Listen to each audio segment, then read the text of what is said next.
हम डिस्कस कर रहे हैं नेशनल बायोडाइवर्सिटी अथॉरिटी। असल में ये है कि बायोडाइवर्सिटी एक्ट आया था, बना तो था 2000 में, लेकिन एप्लीकेबल था 2002 में। और इसी के अकॉर्डिंग, इसी के अंडर में एक अथॉरिटी बनी थी, उसका नाम है नेशनल बायोडाइवर्सिटी अथॉरिटी। कब, किस ईयर में? 2003 में। इसका हेडक्वार्टर चेन्नई में रहेगा। अब जब हम बायोडाइवर्सिटी की बात कर रहे हैं तो लगे यहाँ दो चीजें और देख लेते हैं। इंटरनेशनल लेवल पे जो प्रोटोकॉल चलते हैं, एक है कार्टेजेना प्रोटोकॉल और एक है नगोया प्रोटोकॉल। अब जो कार्टेजेना प्रोटोकॉल है, इसमें हमें एक चीज और याद रख लेना, ये बायो सेफ्टी से रिलेटेड है। किससे रिलेटेड है ये? बायो सेफ्टी, LOMS, यानी कि लिविंग, सॉरी, LMOS रहेगा, यानी कि लिविंग मॉडिफाइड ऑर्गेनिजम्स, जिसमें जीन एडिटिंग करके जो भी हम ऑर्गेनिज्म बनाते हैं, ये मानव जाति के लिए खतरा है। इस बात की चर्चा हमने कार्टेजेना प्रोटोकॉल में करी। और दूसरा है हमारे पास नागोया प्रोटोकॉल, 2010 में, ठीक है, आया था। तो दोनों तारीखें याद रखिएगा, कौन कौन से प्रोटोकॉल से याद रखना। अब यहीं पर मैं आपको दो प्रोटोकॉल्स की आपको रिवाइज और करवा देता हूँ। जो ओजोन रहता है ना, इससे रिलेटेड जो प्रोटोकॉल है, कौन कौन सा है? सबसे पहले है वियना कन्वेंशन। वियना कन्वेंशन है, ये प्रोटोकॉल नहीं है, ठीक है। एक वियना कन्वेंशन है, सॉरी, यहाँ पर वियना कन्वेंशन है। तो वियना कन्वेंशन जो है, ये 1985 में तो बातचीत स्टार्ट फाइनलाइज हुआ था, बट एप्लीकेबल हुआ था कब? 1988 में, ठीक है। ये बात है 22 मार्च की, और ये है 22 सितंबर में, ठीक है। ये 22 मार्च 1985 को बना था, लागू हुआ था 22 सितंबर 1988 को। उसी तरीके से एक आएगा हमारे सामने मॉन्ट्रियल प्रोटोकॉल।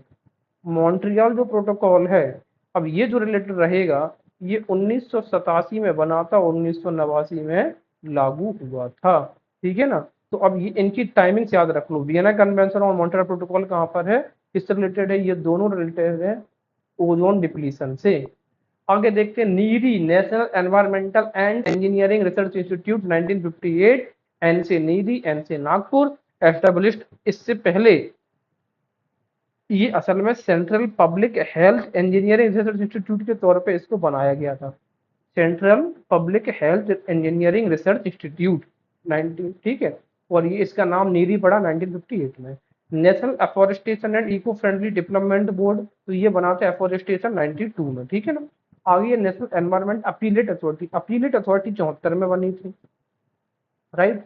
इसके अलावा forest research institute fry, FRI, fry, ये 1906 में बना था देहरादून में। अब बताओ फॉरेस्ट रिसर्च इंस्टीट्यूट कहाँ पर है? फॉरेस्ट रिसर्च इंस्टीट्यूट ये हमें पता है कहाँ पे है, देहरादून में। और इसकी एस्टेब्लिशमेंट कब हुई थी? अब आप forest forest survey of India, sorry, ठीक है। आगे देखते हैं हम, नेवी हो गया, ये फॉरेस्ट रिसर्च इंस्टीट्यूट हो गया, genetic engineering appraisal committee, GEAC, ठीक है ना। और ये एनवायरमेंटल प्रोटेक्शन एक्ट 1986 के अकॉर्डिंग बनाई गई थी। कहाँ पे बनाई गई थी? न्यू दिल्ली में। कहने का मतलब ये कि हमारे देश में बीटी से रिलेटेड जो एक्सपेरिमेंटेड हो रहे हैं, बीटी कॉटन है, बीटी अदर जो भी ब्रिंजल है, या फिर बीटी मस्टर्ड है, तो उनकी जो भी अनुशंसा है, या फिर बीटी रबड़ है, उनकी जो रिकमेंडेशन देती है वो genetic engineering appraisal committee, GEAC ही देती है, राइट। और ये किस एक्ट के अकॉर्डिंग बना था? Environmental protection act 1986। एनजीटी तो हमें पता है 2010 में बना था, एनवायरमेंटल प्रोटेक्शन एक्ट 1986 के अकॉर्डिंग ये भी बना था, कहाँ पे? न्यू दिल्ली में, राइट। इसके अलावा हम बात करेंगे Man and Biosphere reserve Programme, MAB, जो कि 1970s में स्टार्ट हुआ था। इंटर गवर्नमेंटल साइंटिफिक प्रोग्राम एक तरीके से। अब तो बहुत ज्यादा साइट्स हो गई हैं, ये तो पुराना डेटा है 669 का। 1972 यूनेस्को में स्टार्ट हुआ था। 1976 में launch of biosphere reserve, BR network किया गया। और इसी के according national biosphere reserve programme India में स्टार्ट हुआ कब? 1986 में, ठीक है। आगे देखते हैं, वर्ल्ड हेरिटेज साइट का जो नेटवर्क है वो 1972 में स्टार्ट हुआ था, ये बताया था, ठीक है, 1972 में यूनेस्को के द्वारा। अब तो इंडिया की इसमें 43 साइट्स हो गई हैं। और अगर बात करेंगे तो इंडिया थर्ड नंबर पे है। पहले नंबर पे इटली है, इटली की लगभग 60 साइट्स हैं। दूसरे पे चाइना है, चाइना की 59 साइट्स हैं। तीसरे पे इंडिया है, इंडिया के पास 43 या फिर 46, एक बार थोड़ा चेक कर लेंगे, कमेंट सेक्शन में आप बताइए। तो 46 या 43 साइट्स हैं उनकी। इंडिया थर्ड क्रमांक पर है, राइट। यूनेस्को ये टैग देना स्टार्ट हुआ था 1972 में। इसके अलावा जो प्रोग्राम है वो है माइक, M से माइक, एलिफेंट से रिलेटेड है ये। COP रिजोल्यूशन साइट से अकॉर्डिंग आया है, साउथ एशिया में चल रहा है। माइक कब से? ऐसा बनता तो 3 ऐसा बनता 2003 से। इसके अलावा कैंपेन हुआ था साथी मेरा साथी 2011 में। अब साथी एक और एक व्यक्ति साथ साथ रहता है, तो साथी मेरा साथी 11 में। Ministry of environmental and forestry और world trust of India project elephant start हुआ था जबकि 1992 में। ठीक है, प्रोजेक्ट एलिफेंट 1992 में, हाथी मेरा साथी 2011 में। E8 कंट्रीज में यहाँ पर स्टार्ट हुआ था और ये था कि हमें 50:50 में ये चीजें मैनेज करनी है, और ये बाली में 2000 दिल्ली में मीट हुई थी 2013 में, हाथी मेरा साथी का। प्रोजेक्ट स्नो लेपर्ड 2009 में स्टार्ट हुआ था। इंडिया का इनिशिएटिव 16 कंट्रीज फाउंडिंग मेंबर्स हैं। इसके अलावा सी टाइटल प्रोजेक्ट 1999 में। अब ये देखो, हाथी प्रोजेक्ट 1992 में, ठीक है, जब सी टाइटल प्रोजेक्ट 1999 में, प्रोजेक्ट स्नो लेपर्ड 2009 में, हाथी मेरा साथी कैंपेन 11 में। इसके अलावा यहाँ पर देख लो प्रोजेक्ट राइनो 87। अब ये बताओ, राइनो भागते भागते बहुत ज्यादा थक जाता है तो वो सताने लगता है, यानी कि सताया जाता है राइनो को, बहुत ज्यादा उसको दौड़ा दौड़ा के सताती। अगला है हमारे सामने प्रोजेक्ट हंगुल, जम्मू कश्मीर में स्टार्ट किया गया है IUCN और WWF के अंडर में। दसीगाम नेशनल पार्क में हंगुल बहुत ज्यादा आपको पाई जाएंगी। That means Dachigam national park famous for hangul. India network on climate change assessment कब स्टार्ट हुआ है? INCCA, ये 2007 में। ये बहुत ज्यादा इंपॉर्टेंट नहीं है लेकिन फिर भी पढ़ ले रहे हैं कि 2007 में ये असेसमेंट स्टार्ट हुआ। पहला असेसमेंट 2007 में, दूसरा असेसमेंट 2030 तक हमें ये 4x4 जो हमारे कह सकते हैं आप, ये जो टारगेट्स हैं वो कंप्लीट करने की सेक्टर है एग्रीकल्चर, वाटर, हेल्थ और नेचुरल इकोसिस्टम या बायोडाइवर्सिटी। रीजन हमने कवर किए Himalayan region, north eastern region, coastal ghats और कोस्टल प्लेन। वेस्टर्न घाट्स याद रखना है, इसमें ईस्टर्न घाट्स नहीं है, ईस्टर्न घाट्स नहीं है, कोस्टल प्लेन्स दोनों है, ईस्ट वाला भी और वेस्ट वाला भी। ईस्टर्न घाट्स को हमने इसमें कवर नहीं किया है। आगे देखते हैं हम, नेशनल कम्युनिकेशन नहीं, हाँ, लेवलिंग प्रोग्राम फॉर अप्लायंसेस हमने जो लेवल देना स्टार्ट किया है कब? 2006। ठीक है, 6 लेवल। अब कोई व्यक्ति बहुत ज्यादा छक्के मारते हैं तो उसको लेवल कर दिया जाता है, हिटमैन, रोहित शर्मा टाइप का। एनर्जी कंजर्वेशन बिल्डिंग कोड हमने स्टार्ट किया 2007 से, तो लेवलिंग प्लान 2006 में और बिल्डिंग कोड हमने कब? 7 से। ठीक है, इसके अलावा गृह green rating for integrated habitat assessment, गृह जो रेटिंग स्टार्ट किया गया है वो टेली यानी कि Tata institute of research and innovation इसके द्वारा, टाटा एनवायरमेंटल रिसर्च इंस्टीट्यूट इसके द्वारा, और ज्वाइंट डेवलप किया गया मिनिस्ट्री ऑफ जो हमारी फॉरेस्ट्री है उसके। ग्रीन बिल्डिंग रेटिंग सिस्टम है, वॉलंटरी स्कीम है, जबरदस्ती नहीं है। National greenhouse gas inventories programme start किया गया, International Panel on climate Change. ठीक है ना, तो ये चीजें हमने डिस्कस करी अब तक तो मेजरली। अब आगे देखते हैं, आगे हमारे सामने क्या है। वर्ल्ड लाइफ इंटरनेशनल, बासे बर्ड बासे 22, ऐसे याद रखेंगे। IUCN 1948, हेडक्वार्टर्स कहाँ पे है? ग्लैंड। ये बताओ ICU में आप भर्ती हैं क्योंकि आपकी ग्लैंड में प्रॉब्लम्स आ रही हैं, और कहाँ पे है? स्विट्जरलैंड में। IUCN ही रेड डेटा बुक को पब्लिश करने वाला है और ये सपोर्ट करता है साइंटिफिक रिसर्च फॉर NGOs को। और सबसे बड़ी बात जो आपको ध्यान रखनी है कि वो ये एक तरीके का NGO है। क्या है ये? NGO है, राइट। यूनेप स्टार्ट हुआ है 1972 में, और ये कब स्टार्ट हुआ है 1972 में? कि जब हमने देखा है कि 1972 में ह्यूमन एनवायरनमेंट कॉन्फ्रेंस हुई थी स्टॉकहोम में, उसी का रिजल्ट है ये UNEP, United Nation Environmental Programme. Headquarter UNF का है नैरोबी, केन्या। बहुत कम होता है जहाँ पे अफ्रीका में हेडक्वार्टर देखने को मिले। ये 3 रिपोर्ट्स जारी करता है, कौन कौन सी? Global environmental outlook, the adaptation gap report और द एमिशन गैप रिपोर्ट। ये तीनों रिपोर्ट्स याद रख लो। एनवायरमेंट, एमिशन, गैप वाला तो दोनों है यूनाइटेड नेशन एनवायरमेंटल प्रोग्राम। ठीक है, प्रोग्राम तो गैप वाला रिपोर्ट, गैप गैप पे प्रोग्राम्स होते हैं, तो ये याद रख लो। एडेप्टेशन और आउटलुक, प्रोग्राम का आउटलुक कैसा है, ठीक है ना, या प्रोग्राम को लुक करने के लोग आए थे, ऐसे याद रख सकते हो। IPCC inter governmental panel on climate change, IPCC 2C है तो अंत में 2 8 भी होंगे, तो 1988 में। यूनाइटेड नेशन एनवायरमेंटल प्रोग्राम और वर्ल्ड मेट्रोलॉजिकल ऑर्गेनाइजेशन का ये क्या है? ये प्रोग्राम है एक तरीके से, और हेडक्वार्टर इसका कहाँ पे है भाई? स्विट्जरलैंड जेनेवा में। ये इसका जनरली काम क्या है कि to provide the governments of the world with a clear scientific view of what is happening to the world climate, की विश्व के पर्यावरण में या मौसम में क्या परिवर्तन आ रहा है, ये सब बताना। और सबसे इंपॉर्टेंट चीज जो आपको याद रखनी है कि किसी तरीके की खुद रिसर्च नहीं करता है, और ना कोई मॉनिटर क्लाइमेटिंग करता है कि डेटा का ऊपर जा रहा है नीचे जा रहा है क्या कर रहा है, कुछ नहीं।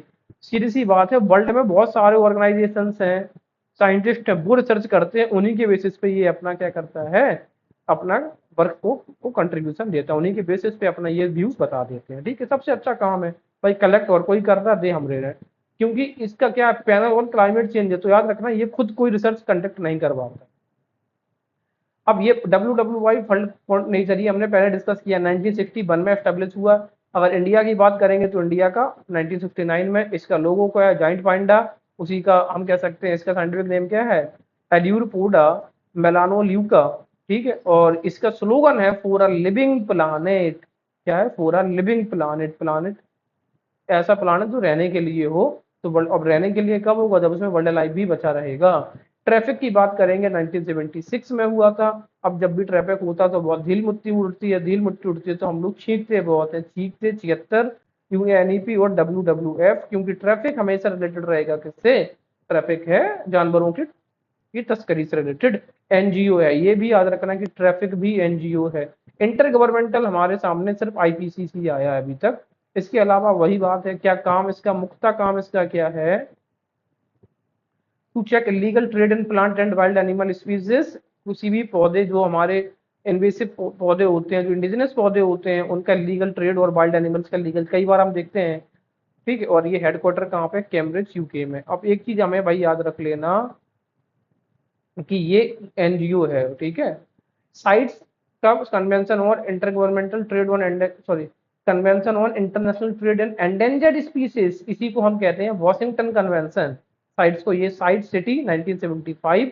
अब याद रखो यूपी में 75 जिले हैं तो 75 साइट्स हैं, 75 सिटीज भी होंगी इंपॉर्टेंट 1975 में। अब याद रखना जो साइट्स है ना, ये लीगली बाइंडिंग है, इसी वजह से अलग पेन से लिखा है मैंने, ये कैसा लीगली बाइंडिंग है।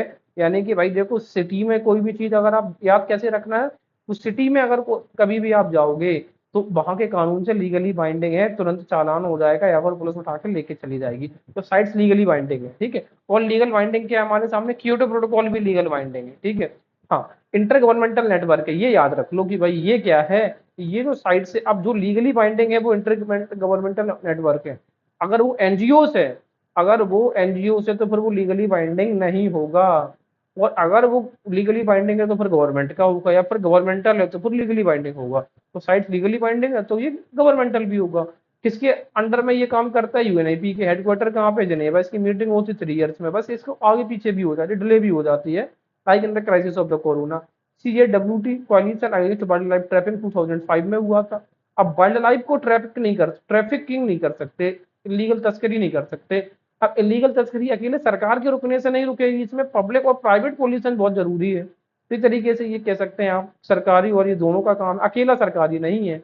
और सबसे बड़ी बात पता क्या है, ये एक ऐसी बॉडी नहीं है कि खुद बैठ के सबको पकड़ रही है ना, बिल्कुल नहीं। ये भाई कहाँ कहाँ पकड़ेगी, इतना इंफ्रास्ट्रक्चर क्यों ही खर्च करना है इनके लिए, सब चीजों के लिए।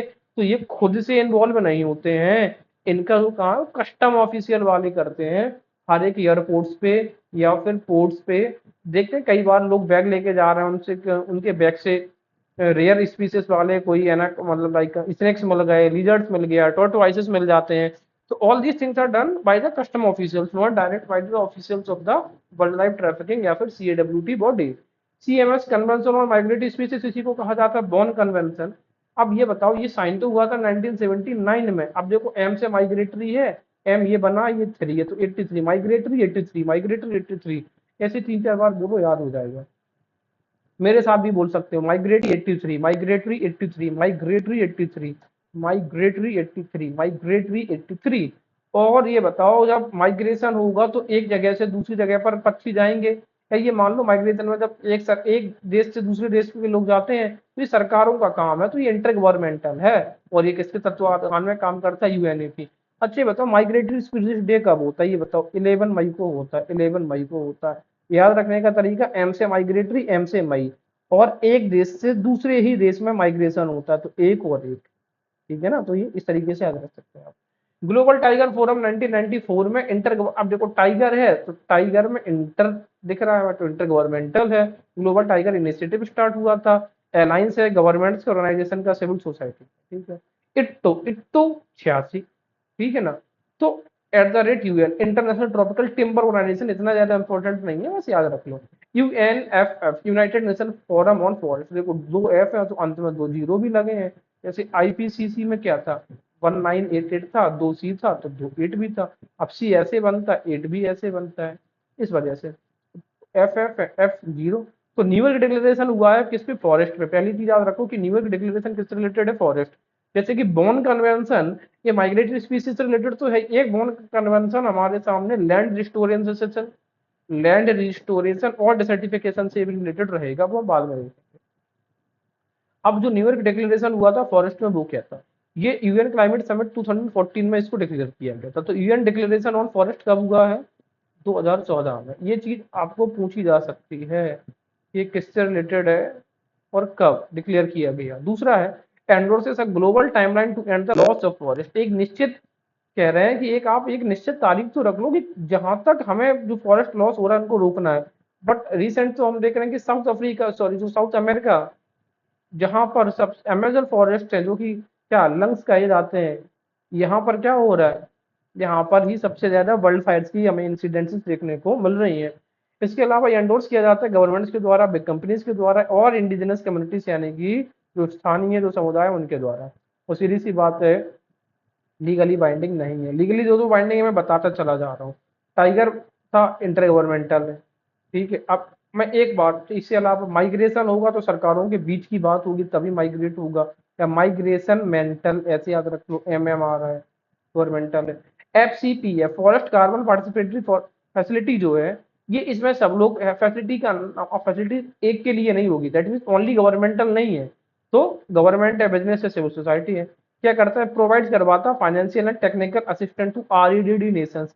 ये REDD जो प्लस है ना, ये जनरली रिलेटेड है लॉस ऑफ फॉरेस्ट से, किससे, फॉरेस्ट लॉस से। और ये वॉर्सो पोलैंड में जो COP कंडक्ट हुआ था, वहां पर ये REDD प्लस मैकेनिज्म को स्टार्ट किया गया था, Warsaw Poland. Ramsar convention on wetland, ये देखो 1971 में बना, 1975 में रेटिफाई किया गया, इंडिया ने उसके 10 साल बाद ज्वाइन किया। फिर से याद रखने का तरीका क्या, 71 में बना, 75 में रेटिफाइड, 85 में इंडिया ने ज्वाइन किया है। ईरान में हमें पता है रामसर एक साइट है। अब आप देखेंगे मॉन्ट्रियल रिकॉर्ड, जो मॉन्ट्रियल, एक था मॉन्ट्रियल प्रोटोकॉल, ये है किससे रिलेटेड, ओजोन।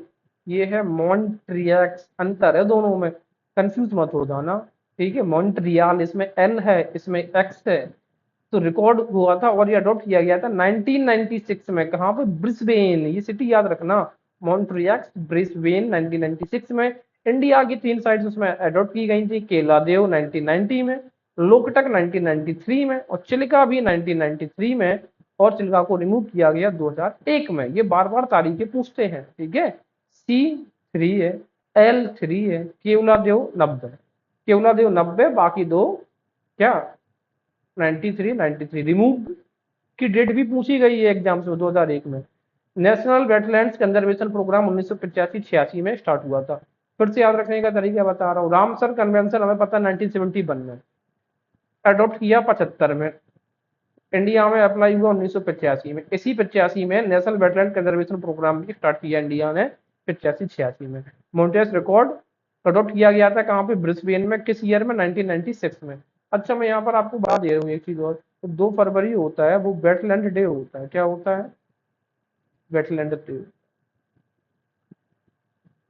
ठीक है। आगे अगर हम बात करें इंडिया में, तो इंडिया में अब तक टोटल मिला के 85, sorry not 85%, 85 Ramsar wetland sites हैं। अगर इंडिया की बात करें तो 10% इंडिया की जो टोटल भूमि है, जो लैंड है, वो रामसर साइट्स में ही आती है। और ये 85 रामसर साइट्स 18 स्टेट्स में फैली हुई हैं, ये भी याद रखने की चीज है। और साउथ एशिया में सबसे ज्यादा रामसर साइट्स इंडिया के पास ही हैं। वेटलैंड इंटरनेशनल की बात करें तो आप ये देखो, मॉन्ट्रियल रिकॉर्ड और वेटलैंड इंटरनेशनल, ये देखो ये दोनों एक साथ। जिस साल मॉन्ट्रियल रिकॉर्ड अडॉप्ट किया गया था उसी साल वेटलैंड इंटरनेशनल 1996 में restoration and conservation of wetland. World watch institute की बात कर रहे हैं, WWI वॉच देख के लोग क्या हो जाते हैं, 74 चौंक जाते हैं कि यार इतना टाइम हो गया। 74 इंडिपेंडेंट रिसर्च करता है ऑन वर्ल्ड के एनवायरमेंटल इश्यूज पे। वर्ल्ड नेचर ऑर्गेनाइजेशन की बात करें तो इंटर गवर्नमेंटल ऑर्गेनाइजेशन है फॉर नेचर कंजर्वेशन। हाँ, वर्ल्ड मेट्रोलॉजिकल कन्वेंशन, ये बहुत जरूरी है। ये 23 मार्च 1950 को स्टार्ट हुआ था, कब, मेट्रोलॉजिकल और कन्वेंशन का 23 मार्च 1950 में। मेट्रोलॉजिकल ऑर्गेनाइजेशन बहुत पहले का बना हुआ है, 1873 में बना था। ठीक है, मेट्रोलॉजिकल जो ऑर्गेनाइजेशन है वो बना था कब, 1873 में, लेकिन कन्वेंशन स्टार्ट हुई है 23 मार्च 1950 में। और ठीक कन्वेंशन के एक साल बाद ये यूएन का स्पेशलाइज्ड एजेंसी बन जाता है, कब, 17 मार्च 1951 में। So the difference is very clear.